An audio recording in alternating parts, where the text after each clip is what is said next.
que é a mais tradicional, que a maioria defende, que a evidência inicial são as línguas.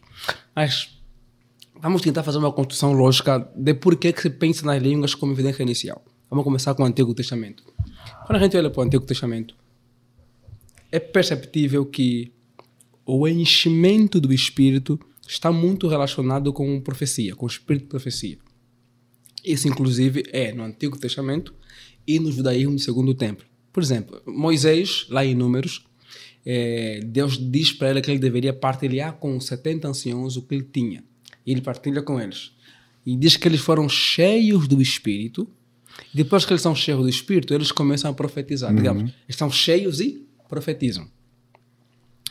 Esse mesmo fenômeno acontece, por exemplo, com Saul no capítulo 9 e 10 de 1 Samuel. Ele está ali com os profetas e ele é cheio de Espírito e ele começa a profetizar. Então, há uma relação muito comum no Antigo Testamento entre o enchimento do Espírito e a profecia. O mesmo acontece, por exemplo, em Joel. Eles vão ser cheios, vou derramar o meu Espírito sobre toda a carne e profetizarão. Percebe que já começa com profecia. Quando a gente vem para o contexto judeu do Segundo Templo, por exemplo, quem trabalha muito sobre isso é Robert Menzies, no seu livro Empoderados para Testemunhar, que saiu agora pela Carisma, que é a sua tese de doutorado. O foco de Menzies, o segundo capítulo do livro do Menzies, mostra como no judaísmo do Segundo Templo o enchimento de Espírito está muito atrelado ao espírito de profecia.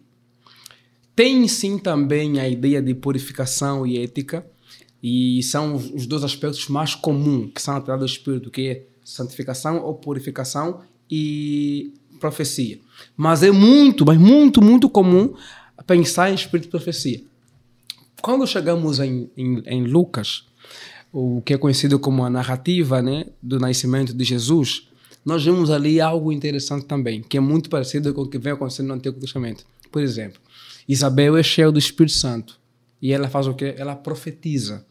João Batista está também no ventre. Quando Maria cumprimenta a sua mãe, ele salta aqui, é cheio do Espírito também. Ele salta, alguma agitação. Se percebe externamente que ele foi cheio do Espírito. O pai de João Batista, Zacarias, também é cheio do Espírito, faz o quê? E também profetiza. O mesmo acontece com Simeão. Simeão, aquele idoso que vai lá no templo para receber Jesus, é cheio do Espírito e também profetiza. O mesmo com Ana. Então, percebe que no Antigo Testamento, o enchimento do Espírito tem muita relação com o Espírito de profecia. No contexto do judaísmo primitivo também tem essa relação. Em Lucas, no começo do livro, Lucas apresenta uma série de gente que foi cheia do Espírito. E o que sinaliza que ela foi cheia do Espírito? A profecia. E o que se percebe então? Quando chega Atos, nós temos o quê? Os discípulos são cheios do Espírito, em Atos 2. São cheios do Espírito e eles não profetizam, eles falam em línguas. E algo interessante é que biblistas, e é que o livro está por ali, mas eu não tenho aqui, tem biblistas que defendem a ideia, tanto judeus como cristãos, que, por exemplo, no texto de Números e também de 1 Samuel, em que aqueles homens profetizam quando são cheios do Espírito e também Saul profetiza, a profecia ali não tem conteúdo. Por exemplo, em Números, profetizaram o quê? Não tem conteúdo. O mesmo acontece também com Saul. Saul profetizava, mas profetizava o quê? Não tem conteúdo. É conhecido isso aqui como se fosse sendo profecia estática. Não, estática não. Estática, sim. É estática de êxtase, né? Isso. Não é estática de parada. Isso. Profecia estática. E o que é que alguns biblistas trabalham? Trabalham a ideia de que aquilo é muito próximo ou equivalente das línguas de Atos capítulo 2. Daniel, no seu livro Bater no Espírito e a Língua como sua evidência, tem um capítulo só sobre isso, só sobre a estática. Acho que era alguma coisa de experiência estática no nabiísmo. Isso, né? Mesmo. Que era o movimento profético. Isso mesmo. E tem também no livro do Gutierrez agora um capítulo sobre isso. Sim. Então, há essa possível interpretação de que ali, quando se diz que eles profetizavam, era algo muito parecido, talvez, com as línguas do Novo Testamento. Agora, o que eu estou querendo dizer construindo isso? É como o enchimento do Espírito está muito relacionado, não até com o quê? Com algo que tem a ver com expressão, com fala inspirada, que aqui no caso lá é profecia. No Novo Testamento, nós vemos a mesma coisa, só que não é em profecia, em línguas. Então, Atos 2 tem as línguas, Atos capítulo 10, e lá no contexto de Cornélio também tem as línguas. Em Atos 8 e 9 é que nós não temos de fato se tem línguas ou não. Em Atos 19 também tem as línguas. O que se percebe? É que em Atos, na maioria das vezes que tem enchimento de Espírito, tem o quê? Tem alguma fala inspirada. Tem as línguas, que são as que mais aparecem, e outras vezes, às vezes, tem a língua e profecia.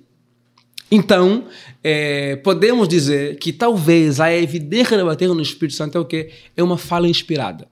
É esse enchimento de poder, revestido de poder, e a pessoa fala inspiradamente. Que nós, de forma geral, falamos que é o quê? São as línguas. Por que falamos que são as línguas? Porque geralmente é o que mais se vê nos relatos bíblicos. E naqueles relatos, por exemplo, como Atos 9 e Atos 8, que não fala que apareceu língua e apareceu nem em Paulo, nem em Samaria. Geralmente inferimos que aparece a língua, que tem língua por quê? Por causa das outras referências que mencionam as línguas. Entende? Então, essa fala inspirada, sim, são as línguas. Agora, é só as línguas? Essa que pode ser a discussão. Talvez, em algum caso, pode aparecer uma outra coisa, como profecia. Mas tende a ser uma fala inspirada. Só que, geralmente, são as línguas, a partir do texto de Atos dos Apóstolos. Embora tenha ali, uma vez ou outra, a língua. Tem, por exemplo, lá em Cornélio, também uma alegria indizível, eles cantam louvores. Mas, se eu tivesse que conversar enquanto pentecostais para a gente, eu diria, olha, talvez, para não dizer que estamos a inferir no texto bíblico alguma coisa, porque tem um texto, por exemplo, Atos 19, fala também profecia. Então, talvez seria melhor pensarmos na ideia de fala inspirada. Quando o Espírito vem, nos capacita, há uma fala inspirada, porque isso vai remeter ao quê? Ao propósito, que é o quê? Que é o